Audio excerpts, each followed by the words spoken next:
Hey friends, for those who are following this daily, know that I give a devotional each day. But today I'd like to just give a little response to some of the things I'm seeing, especially in light of Easter being yesterday, that I think is really positive. Um, there's a lot to lament in this season, and I think we should lament. I think, there's some things we shouldn't be okay with.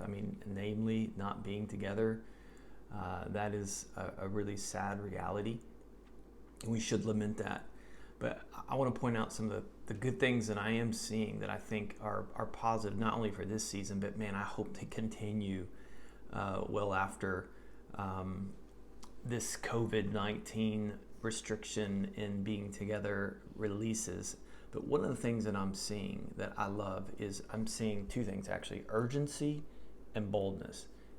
Namely in gospel proclamation, seeing urgency and boldness in gospel proclamation. And just to say that if the gospel isn't urgent and it isn't spoken boldly, our witness is ineffective. So this is a very good thing. I'm seeing preachers and pastors proclaim the gospel boldly and doing it with great urgency. And because it's bold and urgent, it's also really clear and hopefully compelling, and I'm trusting we'll see a harvest, and I hope that continues well beyond this.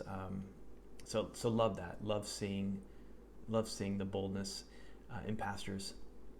But I think just more excitingly, I should say, is seeing it in just the average Christian. Just people posting their story. People who I think probably are fairly shy naturally, but not allowing that to be a limiting factor in their witness and in sharing their story boldly and feeling the urgency of the moment. And that's translating out in how people invite people to online services. Again, not just at our church, but all churches. There's people like getting online like, man, you need to hear what's going on in my church because the gospel is being preached boldly and with a sense of urgency. And I hope that continues. For us to see a move of God, for us to see evangelism push out and to see a harvest of many, many souls, we need to continue in our boldness and urgency. So maybe you're watching this and you're like, well, I'm not there yet. I don't feel the urgency and boldness. What you shouldn't do is in some kind of sense of bravado or competition or feeling left out, just get out there and do it. But to ask Jesus for it, say, Father, will you please give me boldness? Will you fill my heart with boldness? And He will. He loves to do that. He loves to answer that prayer.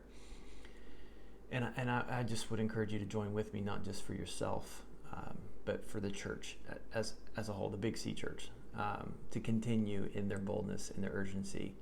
And I just pray that 2020 is a year, not just in the East, but in the West, where we see a harvest in souls like we've never, ever seen. Love you guys.